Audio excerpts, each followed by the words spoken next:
Bismillahirrahmanirrahim. Assalamualaikum warahmatullahi wabarakatuh. Alhamdulillah wassalatu wassalamu ala Rasulillah wa ala alihi wa sahbihi wa man wala wa ba'du. Saudara-saudariku dimanapun Anda berada, saya Adi Hidayat ingin menyapa dan bermohon kepada Allah Subhanahu wa taala semoga kita di hari Jumat, hari mulia, hari pertama menunaikan ibadah di bulan Ramadan ini dirahmati, diampuni, dan yang paling khusus diterima ibadah siam kita oleh Allah Subhanahu wa taala. Ramadan adalah bulan yang sangat istimewa. Ibadahnya pun istimewa dan karunia-Nya pun begitu istimewa. Tidak hanya Allah menghadirkan balasan-balasan akhirat yang sangat luar biasa, bahkan menjadikan satu pintu di surga khusus bagi orang yang gemar berpuasa dengan nama Ar-Rayyan itu.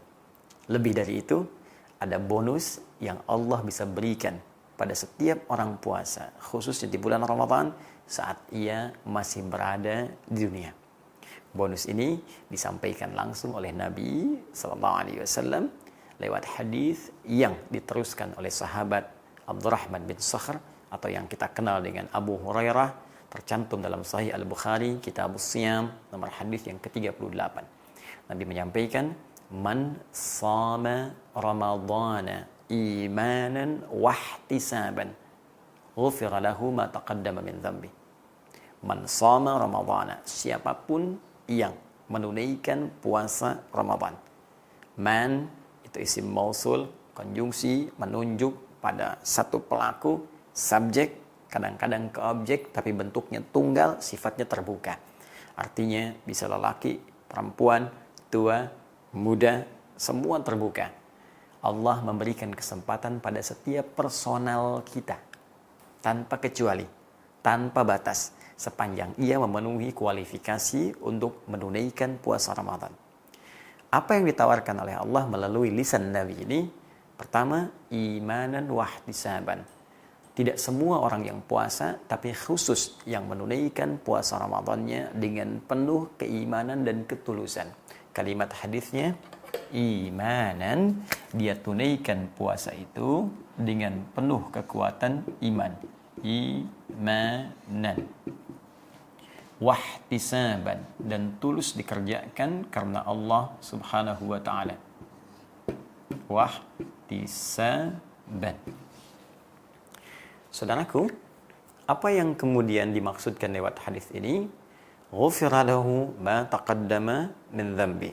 Kata Nabi, orang yang menunaikan puasanya dengan penuh keimanan dan ketulusan karena Allah, maka ia akan mendapatkan bonus saat di dunia, diampuni semua dosa-dosanya yang telah lalu sejak ia mulai baligh sampai dengan di hari itu dia berpuasa.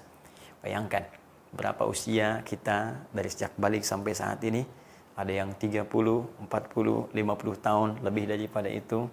Berapa dosa yang sudah pernah diperbuat sampai hari pertama Ramadan ini. Sampai di hari Jumat ini. Ada berita yang sangat menggembirakan, kata Nabi, dan tentunya ini langsung berita dari Allah Subhanahu wa ta'ala, disampaikan oleh Rasulullah SAW, siapa yang menunaikan puasanya, benar ditunaikannya, karena iman dan ketulusan, maka ia berpotensi digugurkan, diampuni semua dosanya sampai di hari itu dia puasa. Masya Allah.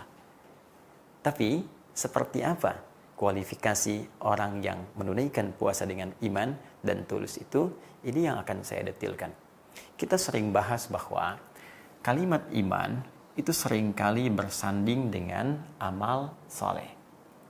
Iman sering disandingkan dengan amal saleh. Dan ini selalu bergandengan satu dengan yang lainnya. Ya, saya sering sampaikan, iman itu amalan hati. Amalan hati butuh pembuktian. Pembuktiannya lewat pekerjaan anggota tubuh. Pekerjaan disebut dengan amal. Karena ia disupport dengan cahaya iman, maka semua pekerjaan anggota tubuh kita pasti akan mengarah pada yang baik. Baik dalam bimbingan Allah disebut saleh. Karena itu kalau digabungkan pekerjaan dan baik menurut pandangan Allah disebut dengan amal saleh. Ya, orang yang beriman maka cahaya dalam hatinya akan membimbing seluruh tubuhnya untuk mengerjakan amal saleh. Karena itulah dalam Al-Quran sering disandingkan kata iman dengan amal saleh. Wal 'asr innal insana lafi khusr. illal ladzina amanu, iman wa amilus solihat. Iman bersanding dengan amal saleh.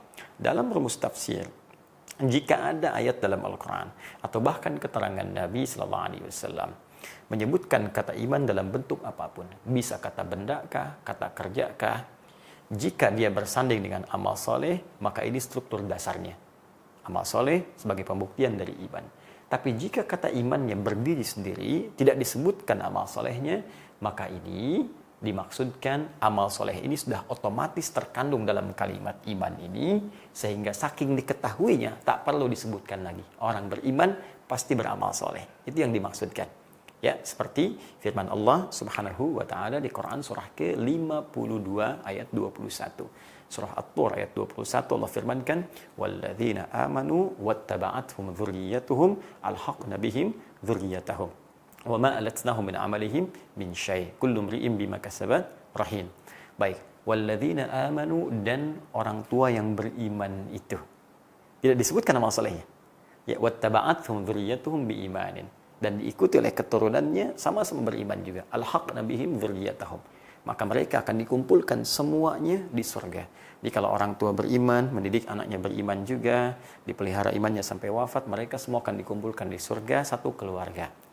Tapi kan syarat masuk surga tidak cukup dengan iman, mesti ada amal soleh. Karena itu kalimat surga pertama di surah kedua Al-Baqarah ayat 25 dibuka dengan iman dan amal soleh. Ya, wabasyiril ladzina amanu iman wa amilus solihat anna lahum jannatin tajri min tahtihal anhar. Nah, berikan kabar gembira pada orang yang beriman dan membuktikan imannya dengan amal saleh, disiapkan bagi mereka pilihan berbagai surga yang mengalir keindahan-keindahan di bawahnya dan sekitaran-sekitarannya. Nah, karena kalimat-kalimat iman sudah diketahui buktinya lewat amal soleh, amal soleh, amal soleh. Karena itu, jika kalimat imannya berdiri sendiri, amal solehnya tidak disebutkan, maka otomatis yang dimaksudkan iman dan amal soleh. Seperti ayat tadi. Dan para orang tua yang beriman itu dan membuktikan imannya dengan beramal soleh, diikuti anak-anaknya, dijaga itu semua, mereka dikumpulkan dengan iman dan amalnya di surga. Itu maksudnya. Karena itu ujung ayat yang ditutup dengan kalimat wa ma alatnahu min amalihim min syai. Kullu imri'in bima kasaba rahin.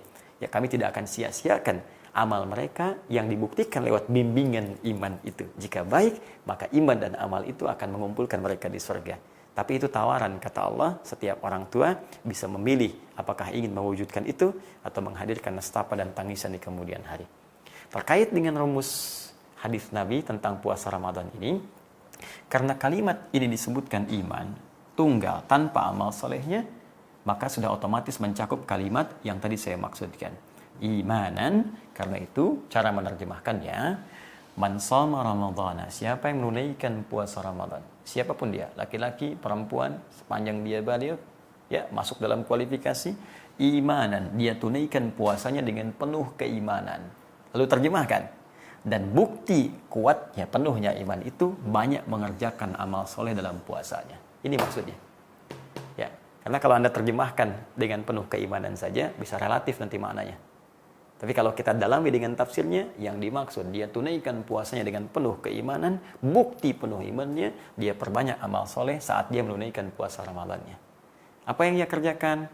Ya, dia tingkatkan sholatnya. Dari yang tadinya fardu, meningkat tambah dengan sunnahnya. Dari yang tadinya baca Quran, itu pun sedikit, dia tambah. Biasa hari biasa, misalnya 1 halaman, dia tambah sehari sekarang 1 juz. Dia tambah dengan tilawah, dia tambah dengan menghafal. Jarang sedekah, dia buka kemudian untuk sedekah. Karena itu, di bulan Ramadan menariknya, semua pintu amal soleh itu dibuka oleh Allah Subhanahu wa Ta'ala, kemudahan bagi kita untuk menunaikannya. Karena itu, siapapun saat Ramadan, hatinya lapang untuk bekerja dan beramal soleh. Kalau nggak percaya, silakan. Bukankah saat Ramadan kita semakin tergerak meningkatkan ibadah? Pengen sholat sunnah, pengen sedekah, kan? Pengen baca Quran. Itu dimanfaatkan. Allah sudah buka seluas-luasnya. Tinggal kita bagaimana kemudian mengoleksinya dan mengumpulkan amalan yang berkualitas di hadapan Allah. Jadi ini poinnya. 1, isi ibadah Ramadan kita dengan banyak beramal soleh. Wahtisaban, dan ukur-ukur, hitung-hitung amal soleh ini supaya ikhlas. Tulus karena Allah. Ya. Jangan sampai mau tarawih karena orang tarawih, kita pun tarawih. Karena orang baca Quran, saya pun pengen baca Quran. Ya? Karena orang sedekah, saya pun pengen sedekah. Tidak. Kenapa ini penting kalimat Nabi muncul? Seakan-akan Nabi dengan bimbingan Allah sudah memprediksi akan banyak mungkin orang beramal saat Ramadan, motifnya beda-beda. Ya, mungkin karena motif ingin dipuji, ingin ria, ingin tampil, ingin macam-macam, dan sebagainya. Ya, termasuk juga doakan saya dan ustadz-ustadz yang lain, supaya kalau ta'lim itu tujuannya benar karena Allah. Bukan karena ingin eksis di YouTube, bukan karena ingin cari follower, bukan karena macam-macam. Nah, itu yang paling berbahaya. Ya, jadi ukurannya kalau kita bisa beramal dengan baik, dilakukan dengan tulus, maka dua hal ini cukup kemudian menggetarkan arsy dan menjadikan Allah memberikan anugerah terindah dalam hidup kita dan petualangan kehidupan kita di dunia ini dengan mengampuni semua dosa-dosa kita yang pernah kita kerjakan saat di puasa itu. Maka dua hal ini bisa menggugurkan dosa yang pernah kita kerjakan selama hidup kita dalam periode balik sampai hari pertama Ramadan ini. Siapa yang tidak berminat? Kalau Anda bertanya, masa sih Ustadz? Sudah, kaidah ini tuntas. Kalau sudah Allah yang sampaikan, Nabi yang kemudian menyampaikan, menegaskan kembali atas petunjuk Allah itu, maka tidak perlu ada keraguan. La raiba fi, jangan pernah ragukan. Kalau masih Anda ingin logikakan, sederhana teman-teman sekalian, amal soleh ini kan banyak sifatnya. Di Ramadan dilipat gandakan. Yang biasanya 10, jadi dilipat gandakan 10 lagi jadi 100. Ya, karena dilipat gandakan, maka setiap yang kita kerjakan pahalanya lebih banyak. Bukankah setiap amal akan menutup yang buruknya? Amal soleh akan menggugurkan yang salah. Demikian rumusnya di hadis Muslim. Ya, fa in faniyat hasanatuhu, jika habis yang baiknya ini, sisa yang buruk. Kalau masih ada buruk, baiknya banyak, nutup. Jadi dosa-dosa kita yang lama-lama itu dengan taubat kita, ya, diterima oleh Allah Subhanahu wa taala, dan amal-amal soleh yang kita kerjakan menutup dosa-dosa kita. Tutup. Apalagi kemudian kita bertobat di hadapan Allah Subhanahu wa taala, maka seketika itu hilanglah kesalahan-kesalahan, dosa-dosa yang sebelumnya sempat tertuliskan. Ini anugerah yang paling besar yang mungkin kita dapati di hadapan Allah Subhanahu wa taala. Lantas pertanyaannya, jika kita berpeluang mendapatkan ini, apa ciri-ciri orang yang sudah digugurkan dosanya oleh Allah Subhanahu wa taala? Tadi Nabi mengatakan, siapa yang berpuasa Ramadan dengan penuh kekuatan iman, dibuktikan dengan mengerjakan banyak amal soleh, dikerjakan dengan ikhlas, maka itu berpeluang menjadikan Allah mengampuni semua dosanya. Pertanyaan kita, ya Rasulullah, ya Allah, apa ciri-ciri orang yang diterima puasa itu sampai dia mendapatkan ampunan dari Allah? Bagaimana tandanya orang yang dapat ampunan dari Allah? Itu yang akan kita bahas esok hari menjelang berbuka, insya Allah. Hadi Hidayah. Assalamualaikum warahmatullahi wabarakatuh.